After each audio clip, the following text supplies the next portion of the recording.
जय श्री कृष्णा, जय श्री राम। श्री रामचंद्र जी और श्री कृष्ण जी ही परम ब्रह्म है। फिर उद्धव जी पूछ रहे हैं कृष्ण जी से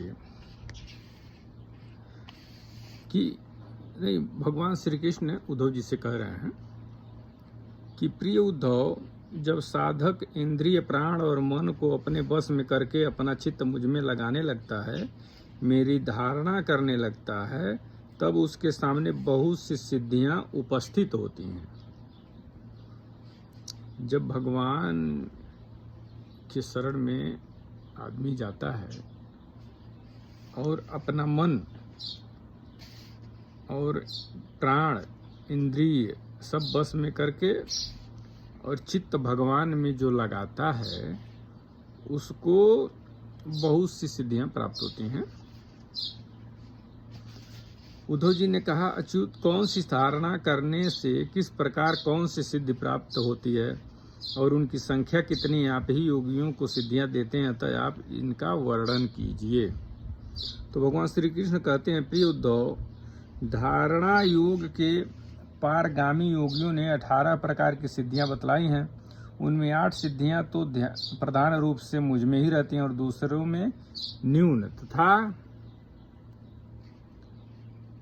10 सत्वगुण के विकास से ही मिल जाती हैं। उनमें 3 सिद्धियां तो शरीर की हैं, अणिमा, महिमा और लघिमा। इंद्रियों की ये सिद्धियां प्राप्ति लौकिक और पारलौकिक पदार्थों का इच्छा अनुसार अनुभव करने वाली सिद्धि प्रकाम्य है। माया और उसके कार्यों को इच्छा अनुसार संचालित करना ईशिता नाम की सिद्धि है। इच्छा अनुसार संचालित करना ईशिता नाम की सिद्धि है। विषयों में रहकर भी उनमें आसक्त न होना वशिता है। और जिस जिस सुख की कामना करें उसकी सीमा तक पहुंच जाना कामावसायिता है। कामावसायिता नाम की 8वीं सिद्धि है। ये 8 सिद्धियां मुझ में स्वभाव से ही रहती हैं और जिन्हें मैं देता हूं उन्हीं को अंशतः प्राप्त होती हैं। इनके अतिरिक्त और भी कई सिद्धियां हैं।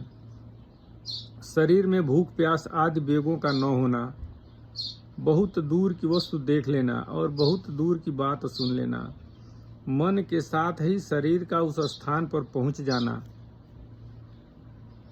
जो इच्छा हो वही रूप बना लेना, दूसरे शरीर में प्रवेश करना, जब इच्छा हो तभी शरीर छोड़ना, अप्सराओं के साथ होने वाली देव क्रीड़ा का दर्शन, संकल्प की सिद्धि, सब जगह सबके द्वारा बिना ननु नच के आज्ञा पालन, ये 10 सिद्धियां सत्वगुण के विशेष विकास से होती हैं।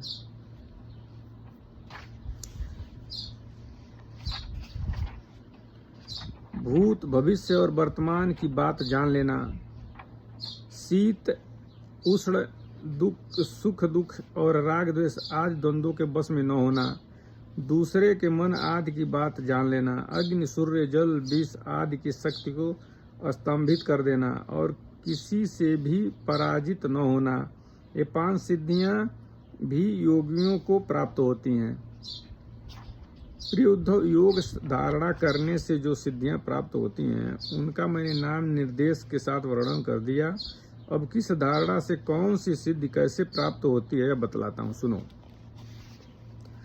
प्रिय उद्धव, पंचभूतों की सूक्ष्मतम मात्राएं मेरा ही शरीर है।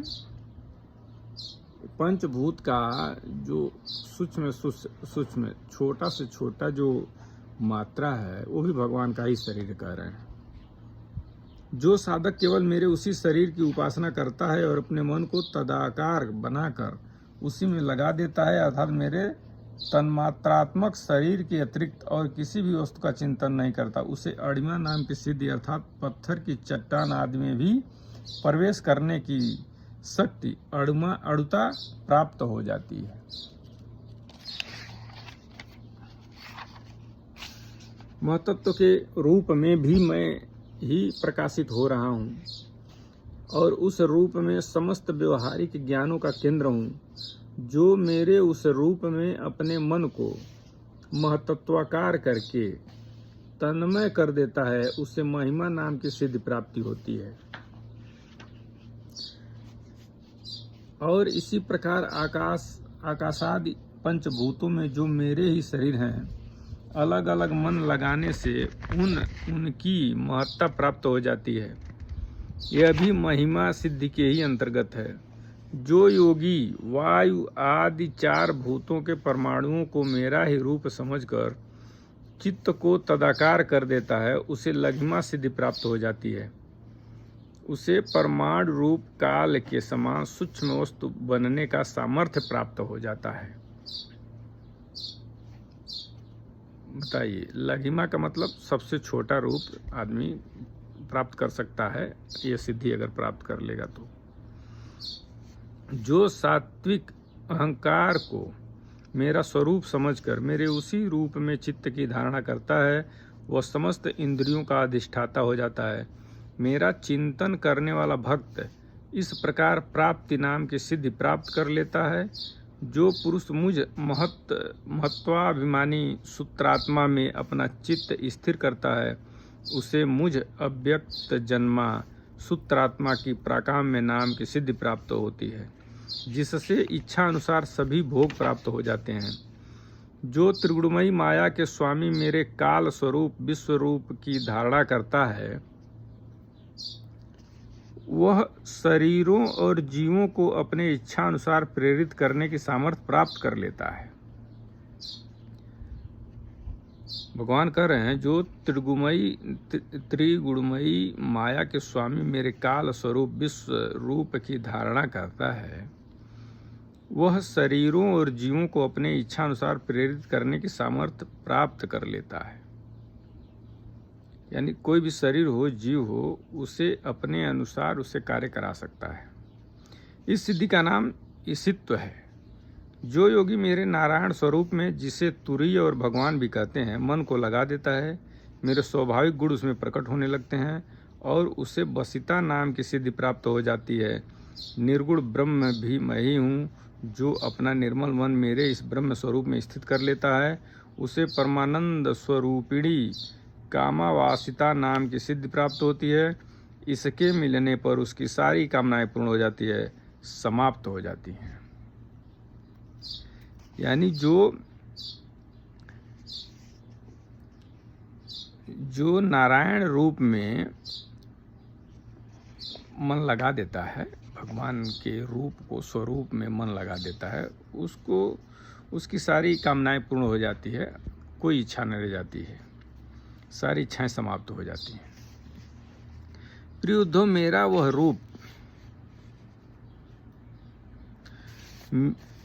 वह रूप जो श्वेत द्वीप का स्वामी है, अत्यंत शुद्ध और धर्ममय है, जो उसकी धारणा करता है, वह भूख प्यास जन्म मृत्यु और शोक मोह इन 6 उर्मियों से मुक्त हो जाता है और उसे शुद्ध स्वरूप की प्राप्ति होती है।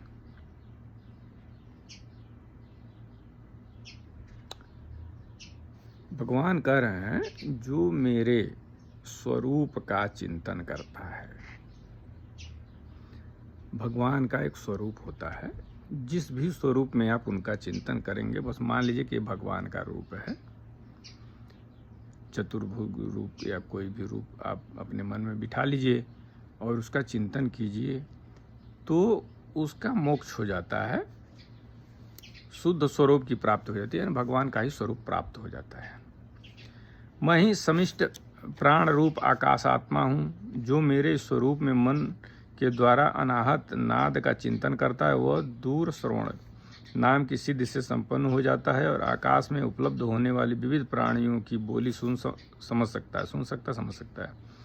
जो योगी नेत्रों को सूर्य में और सूर्य को नेत्रों में संयुक्त कर देता है और दोनों के संयोग में मन ही मन मेरा ध्यान करता है, उसकी दृष्टि सूक्ष्म हो जाती है, उसे दूरदर्शन नाम की सिद्धि प्राप्त होती है और वह सारे संसार को देख सकता है। मन और शरीर को प्राणवायु के सहित मेरे साथ संयुक्त कर दें और मेरी धारणा करें, तो इससे मनोजव नाम की सिद्धि प्राप्त हो जाती है। इसके प्रभाव से वह योगी जहाँ भी जाने का संकल्प करता है, वहीं उसका शरीर उसी क्षण पहुँच जाता है। मनोजव नाम की सिद्धि, जो मनोजव नाम की सिद्धि प्राप्त कर लेता है, वो जहाँ चाहे वहाँ पहुँच जाता है। जिस समय योगी मन को उपादान कारण बनाकर किसी देवता आदि का रूप धारण करना चाहता है तो वह अपने मन के अनुकूल वैसा ही रूप धारण कर लेता है। इसका कारण यह है कि उसने अपने चित्त को मेरे साथ जोड़ दिया है। जो योगी दूसरे शरीर में प्रवेश करना चाहे वह ऐसी भावना करे कि मैं उसी शरीर में हूँ। ऐसा करने से उसका प्राण वायु रूप धारण कर लेता है और वह एक फूल से दूसरे फूल पर जाने वाले भंवरे के समान अपना शरीर छोड़कर दूसरे शरीर में प्रवेश कर जाता है। योगी को यदि शरीर का परित्याग करना हो तो एड़ी से गुदा द्वार को दबाकर प्राण वायु को क्रमशः हृदय वक्षस्थल कंठ और मस्तक में ले जाए, फिर ब्रह्म रंध्र के द्वारा उसे ब्रह्म में लीन करके शरीर का परित्याग कर दे। यदि उसे देवताओं के विहार स्थल में क्रीड़ा करने की इच्छा हो तो मेरे शुद्ध सत्वमय स्वरूप की भावना करे। ऐसा करने से सत्वगुण की अंश स्वरूपा सूर सुंदरियां विमान पर चढ़कर उसके पास पहुंच जाती हैं।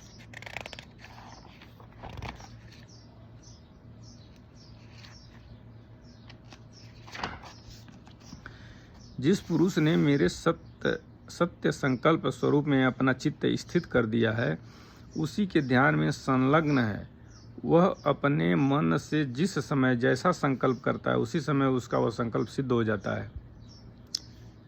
मैं ईशित्व और वशित्व इन दोनों सिद्धियों का स्वामी हूँ, इसलिए कभी कोई मेरी आज्ञा टाल नहीं सकता। जो मेरे उस रूप का चिंतन करके उसी भाव से युक्त हो जाता है, मेरे समान उसकी आज्ञा को भी कोई टाल नहीं सकता। जिस योगी का चित्त मेरी धारणा करते करते मेरी भक्ति के प्रभाव से शुद्ध हो गया है, उसकी बुद्धि जन्म मृत्यु आदि अदृष्ट विषयों को भी जान लेती है, और तो क्या भूत भविष्य और वर्तमान की सभी बातें उसे मालूम हो जाती हैं। जैसे जल के द्वारा जल में रहने वाले प्राणियों का नाश नहीं होता, वैसे ही जिस योगी ने अपना चित्त मुझ में लगाकर शिथिल कर दिया है, उसके योगमय शरीर को अग्नि जल आदि कोई भी पदार्थ नष्ट नहीं कर सकते। जो पुरुष श्रीवत्स आदि चिन्ह और शंख गदा चक्र पद्म आदि आयुधों से विभूषित तथा ध्वजा छत्र चमर आदि से संपन्न मेरे अवतारों का ध्यान करता है, वह अजय हो जाता है। इस प्रकार जो विचारशील पुरुष मेरी उपासना करता है और योग धारणा के द्वारा मेरा चिंतन करता है, उसे वे सभी सिद्धियां पूर्णतः प्राप्त हो जाती हैं,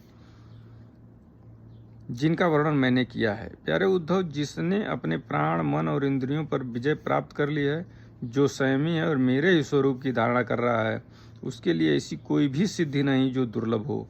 उसे तो सभी सिद्धियां प्राप्त ही हैं।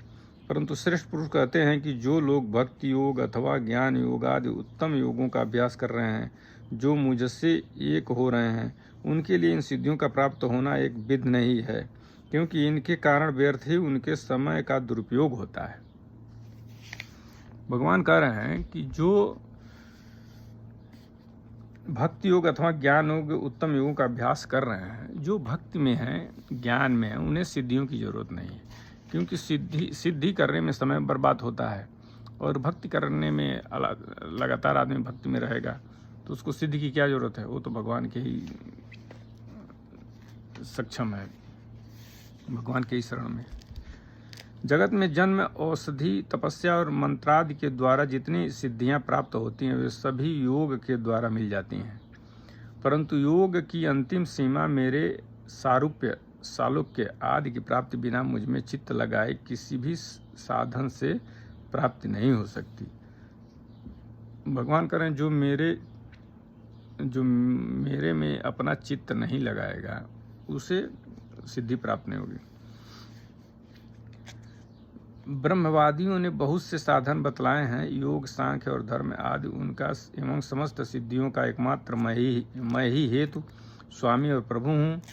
जैसे स्थूल पंचभूतों में बाहर भीतर सर्वत्र सूक्ष्म पंच महाभूत ही है, सूक्ष्म भूतों के अतिरिक्त स्थूल भूतों की कोई सत्ता ही नहीं है, वैसे ही मैं समस्त प्राणियों के भीतर दृष्टा रूप से और बाहर दृश्य रूप से स्थित हूँ। मुझ में बाहर भीतर का भेद भी नहीं है, क्योंकि मैं निवारण एक अद्वितीय आत्मा हूँ। भगवान कह रहे हैं सारे सिद्धियों का हेतु सारे सिद्धियों का हेतु, सारे सिद्धियाँ देने वाले भगवान ही हैं। ठीक है, तो जब सब भगवान ही हैं तो मन भगवान में लगा दिया जाए, सारी सिद्धियाँ वैसे ही प्राप्त हो जाएंगी, भगवान खुद प्राप्त हो जाएंगे, भगवान का स्वरूप प्राप्त हो जाएगा। तो और किस चीज़ की ज़रूरत है। जय श्री कृष्णा, जय सिया राम।